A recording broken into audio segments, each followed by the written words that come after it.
crushing. It's because of these abominable foods. Now, being an Israelite, all right, that's just some things you're not supposed to do. But we also out here to tell our people that okay, you're not a nigga, you're not African American, right? Because our people go by the nationality African American, Negro, black man, all right, original man. We out here to tell our people, according to the Bible, all right, that our people are God's chosen people. All right, you're an Israelite from the tribe of Judah. So that means, you know, the people that call themselves Jew. Like the people with yarmulkes on? Yeah. So-called. What color are they? That color, right? They so-called what though? They so-called white people. Well, we here to tell you that they're imposters. They took your identity along with all of our identity. All right, they told us that we were niggas, spicks, wetbacks. Go ahead. Jeremiah 14:2. Judah mourning, and the gates thereof language. So the Lord said the real Jews are in mourning, right? Now, aren't we in the ghettos? Aren't we in all the prisons? Don't we struggle check to check? Ain't that's how we living? Well, the Lord just said the real Jews are in mourning. You know what mourning mean, right? All right.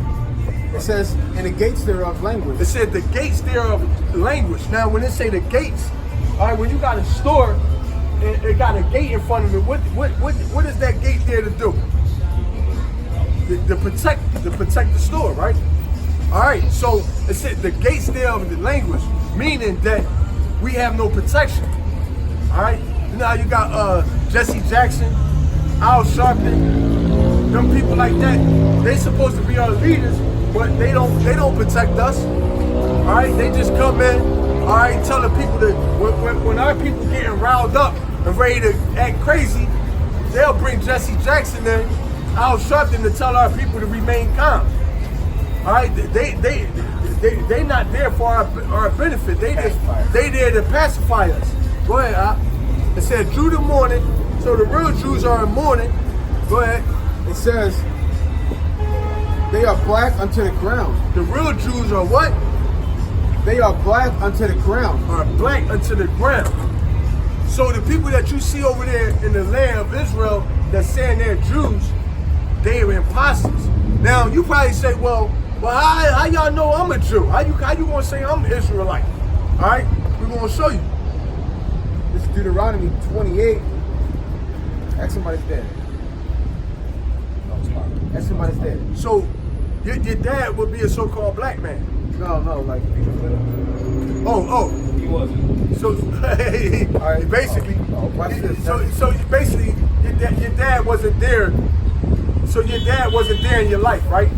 All right. Now the Lord put curses on the real Israelites. He put curses on our people. All right. Now we're gonna read some of these curses. And the reason why he put curses on our people is because we turned our back on our God. We start worshiping other gods, Jesus. All right, now, when we reading out of the Bible, right? This is the Bible we reading out of. Now, the man that people ignorantly call Jesus, the white Jesus, that's not the Jesus of the Bible. Because I don't want you to get confused. When I say Jesus, the man Jesus and the man they call Jesus and the real Jesus that's in the Bible is two totally different people. Okay? The man that they ignorantly call Jesus, his real name is Yahweh Shah. And in the ancient Hebrew, that means he who saves, he who delivers. You ever hear that saying, my Lord and Savior? All right, so Yahweh Shah in the ancient Hebrew, that's what that name means. It means he who saves, he who delivers. All right, so go ahead. So these are some of the curses that will be put on the real Jews, the real Israelites. Because remember, I said the real Jews are in mourning. Didn't I say that? All right, we in all the ghettos, we in all the prisons.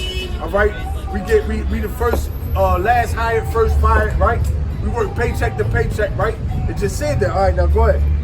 These are some of the curses. Deuteronomy 28 and 45. Moreover, all these curses shall come upon thee, and shall pursue thee, and overtake thee, till thou be destroyed, because thou hearkenest not unto the voice of the Lord thy God, to keep his commandments and his statutes which I command thee. And they shall be upon thee for a sign and for a wonder, and upon thy seed forever. So the Lord said that the curses, okay, that he's going to put on the children, his people are going to be upon us for a sign, right?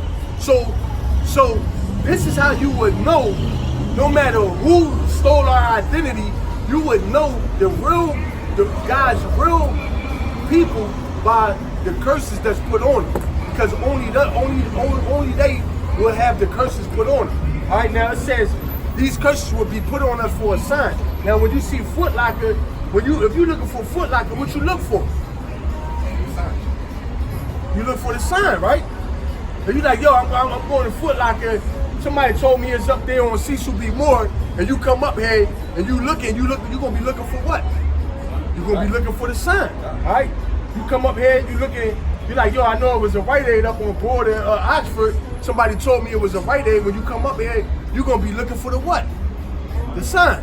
So the Lord put curses on his people so that you would know who his people was throughout the generations, no matter what, all right? So here go the signs. Deuteronomy 28 and 54. So that the man that is tender among you and very delicate, his eyes shall be evil towards his brother. So it said that the man that was tender among us and very delicate, because back in the ancient day, we had love for each other. So not even just ancient days, back in the 50s. Yeah, the 50s. So the civil rights movement? Yeah. Back in, even if you want to go a little bit, bring it up a little bit, even back in the 50s, we had love for each other, right? Now, you could be walking down the street and your brother step on your shoe, or you might look at him too long. What he gonna say? What you looking at, nigga? Right? You want to fight? You want to fight? Or you see in the hood, right? What they call it, black on black what? Black on black violence, crime, right? Black on black crime, right? Whatever nation, do you ever hear of white on white violence? Do you ever hear of Chinese on Chinese violence? No. All right then. So it said right there, go ahead, read that again, brother. So that the man that is tender among you and very delicate, his eyes shall be evil towards his brother. So that's black on black crime right there. That's one curse. All right, go ahead. And towards the wife of his bosom. And towards the wife of his bosom, meaning his wife, right? Go ahead. It says he should be evil towards his brother and his wife, right? Go ahead. And towards the remnant of his children, which he shall leave. Which he shall leave, brother. And you just said your father wanted in your life, didn't you? So that right there is a curse. Right? That applies to you. That applies to you. Now, hold up. Now, do you ever hear of when they say deadbeat fathers, right? Who that mostly pertaining to? Exactly. So that's a curse that's put on our people. We're gonna bring out another curse. Deuteronomy 28 and 15. Deuteronomy 28 and 15. Now remember, I said these are the signs that's put on the Lord's people, so you would know who the real Israelites are. All right. That's why we say, according to the Bible, we are the Israelites. All right. So go ahead, bring out another. It says, "Curse shall thou be in the city." It said, "Curse shall thou be in the city." Who being shot down in the city? All right. Who got to go to child support court? Okay. Who's being now when I say shot down, that's also by our own people and by the police. All right. It says, "Curse shall thou be." Go ahead, brother. And curse shall thou be in the field. So it says, "Curse shall thou be in the field." Now, when it say, "Curse shall thou be in the field," that's talking about all throughout the world. Because anywhere we go in the world, the black man is ostracized. All right, we pretty much what you call it with some. Yeah, I'm saying that's two folds though. That's two folds. That's that's two folds. The city is anywhere in the field. I'm saying it's the workplace and the city. yeah. Like that. That's one you want. Blessed shalt thou be when it comes in, and blessed art thou when it goes out. That'll be the one going into. Yeah, well, no. Blessed I'll be when I was going in. Right. And blessed, that means like when you born. That's when you born. That's when you born, and when you die. There's one where right here, that 19. Curse thou when you go in, and curse thou when you go out. That'll be going into how like everywhere on the planet. No, that's talking about being blessed I'll be when you coming in. That's being born into the world. And blessed should I be when you going out, when you die. Because when you born into the world, all right, you put our people come into the world in poverty, right? Then when we go out, we in poverty. A lot of times, Big Mama got to pay for. They got to do fish dinners to pay for your funeral. All right, they got to do because our people, when we come into this world, we curse. When we leave out this world, we curse. All right, so glad you got. How did we get to America? Yeah, how did we get to America, bro? All right, now watch this. Deuteronomy 28:68. And the Lord shall bring thee into Egypt again with ships, by the way whereof I spake unto thee. So the Lord said, I'm going to bring. Now, our people, you ever heard the story of Moses? When Moses brought the Israelites, when he's parted the Red Sea? All right, you heard that, right? Now, when we came out of Egypt, okay, under Pharaoh, did our people ever go back into Egypt in slavery? No. So the Lord said, I'm going to bring you into Egypt again. Now, do you know what Egypt means? Slavery. It does. Oh, he's smart. Yeah. All right. So Egypt means slavery. But for edification's sake, we're going to show you. That's what it means. Because we don't want to, seem like we leaning on our own, like we just making up stuff, all right? So we're going to show you that Egypt emphatically means slavery, all right? So Exodus 22, This I'm the Lord. This is the definition of Egypt right here. I am the Lord that God, which have brought thee out of the land of Egypt, out of the house of bondage. So it tell you that the Egypt means the house of bondage, right? That's what it just said, right? Now we're gonna go back to the curse. 28 was at 68, right? 68. Go ahead, brother. And the Lord shall bring thee into Egypt again with ships, by the way whereof I spake unto thee, thou shalt see it no more again. So the Lord said that if we don't follow His law, statutes, and commandments, that He was going to put us in Egypt again. But we're going to go in slave ships this time when we go to Egypt. Now, America is spiritual Egypt. All right. You look on the back of your dollar bill, right? What's on your back of your dollar bill? A pyramid. So America is spiritual Egypt. All right. So the Lord said, if y'all don't want to listen to my law, statutes, and commandments, y'all going to go into slavery on slave ships, and y'all never going to see your homeland again. All right. Bring that out again from the top, brother. And the Lord shall bring thee into Egypt again with ships, by the way whereof I spake unto thee. Just the way I'm telling you, thou shalt not see it no more again. You're not going to see your homeland again. And there ye shall be sold unto your enemies. And you're going to be sold to your enemies. Now, when we came out them boats, who would we sold to? So the Lord telling you that white people are your what? Are your enemies. You know that. For bondmen and bondwomen. So the Lord said, Shalom, ma. So he said that. We don't got no flyer, bro. You can go to YouTube. You can go to YouTube, Trumpet of Philly. Trumpet of Philly, Great Millstone. Trumpet in Philly 144. So the Lord said that He's going. So the Lord said that we're going to go into slavery by ships. All right. He said when you get off them ships, you're going to be sold to your enemies. For what? For bondmen and bondwomen. For slave men and slave women. And what? no man shall buy you. And no man going to be able to save you out of this slavery. That's why you had your Martin Luther Kings, you had your Malcolm X's, you had your Black Panthers. All right, you had all these so-called leaders that try to turn our captivity around. And what happened to them? Killed. They was killed. All right, so now that we showed you some of the curses that was put on our people, what do you think about that?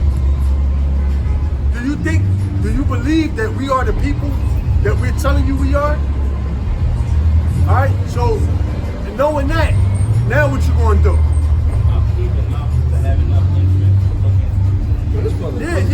Yeah. We encourage you to. We encourage you to do your diligent search, do your study. You know, find out. Listen. What we telling you is just to sow. We just planting the seed. All right. It's your job to go, okay, nourish that seed and do your diligent search and to see what we saying is it true or not. All right. We're not up here to convince you nothing.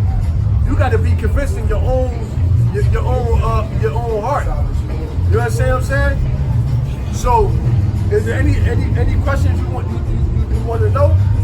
Because listen, we got all the answers, bro. This is why. Listen, our people want to know why we in the ghettos, why we in the jails. We're being punished. America is a jail sentence for God's chosen people for being disobedient. Go ahead. Isaiah 42 and 22. But this is the people robbed and spoiled. They are all of them snared in holes, and they are hid in prison houses. They are for a prey, and none delivereth, for a spoil, and none shall restore. So the Lord said we are for a prey, and nobody can deliver. Like you see when we if you go in them other countries, right? And like let's say like Muammar Gaddafi, right? And they say, oh, Muammar Gaddafi is oppressing his people. Then they send the army over there to basically liberate him, right? Well, they doing the same thing in America to us, right? Who coming to our help? Nobody. Why though? Why nobody coming to our help? Bring out they have Florida Crafty Council. Yep. I was about to say. Yeah. This is why nobody coming to our help. Because listen, everybody on the planet know who y'all are. Except for you. Only people that don't know who we are is our people. We don't know that we God's chosen people. We don't know that we are Israelites. We walking around thinking that we African American. Now, even though we got complected like the Africans, that don't make us Africans. Because you got Chinese and you got North Koreans. They look alike, but if you call somebody that's Chinese, Japanese, they gonna get offended, ain't they? Yeah. That's because they not the same people. And just because we got melanin in our skin doesn't mean we're African. We got melanin, but we're not Africans. Let me add to that. For example, you can't call a Nigerian an Ethiopian. Africans are continent. They're like, no, I'm not Nigerian, I'm Ethiopian. You can't call an Ethiopian a Cameroonian. Listen, they're not the same. Listen, even if you go over if you go over to Africa, right? You never hear an African calling himself African. Like he said, he'll call himself Nigerian. He'll call himself, by his native land. That he never say I'm African. All right, unless he's trying to be short with you. All right, but go ahead. So this is why nobody comes to our aid. Go ahead, huh? Yeah, go ahead. Psalms 83:1. Let's keep not thou silence, O the Most High, hold not thy peace, and be not still, O God. For lo, thy enemies make a tumult, and they that hate thee have lifted up the head. They have taken crafty counsel against thy people, and consulted against thy head. I'm gonna let you go ahead. For lo, thy enemies make a tumult, and they that hate thee have lifted up the head. So you got all the nations. They came. Keep going. It It says, they have taken crafty counsel against thy people and consulted against thy hidden ones.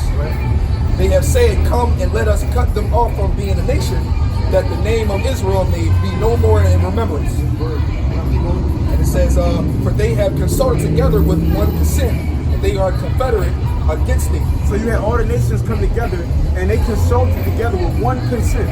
They was like, listen, we all got our own differences, but we can all agree on one thing. These niggas, I mean, these so-called blacks, Latinos, Native Americans, we cannot have these people on top anymore. Because when we was on top, we ruled over all the nations, and they had to do what we say. They had to keep our laws according to the Bible, and they didn't want no parts of that. So what happened was they all came together and was like, all right, we got to come up against them. Now, Salaki, but in coming up against them, coming up against us, they cut us off from our heritage. They cut us off from our power. All right, go ahead, yeah. Okay, and it says, Psalms 83 and 6. Listen to this, brother. The tabernacles of Edom, Which is the so-called white man. They known as Esau, the Edomites. Go ahead. the Ishmaelites, They the so-called Arabs. All right. These all they naming all the enemies of our people. Whites, Arabs, keep going. Moab, They the Chinese. the Hagarenes, I'm not sure. Hagarenes. African. They Africans. It tells you exactly what happened to them. Gabal, They Africans. Ammon, They Japanese. Amalek, Amalek is the fake Jews. That call themselves Jews. Yeah. That's Amalek. The Lord is naming all our enemies right now. He's telling you everybody that came that basically came together with a plan. Yeah, they came together at the round table. And said, yo, we got to keep these niggas down in the ghetto. We got to keep these niggas locked up in the prison. Because if we don't, they're going to rule over us. If they ever find out who they really are, they're going to rule over us. All right? Go ahead. It's like, look at the UN Council. When they be having those meetings, those summits, when all the nations come together, this was the first summit. This was the first UN right here. The United Nations, the first one. You don't see none of our people on the UN Council. That's what I'm about to say. You see Africans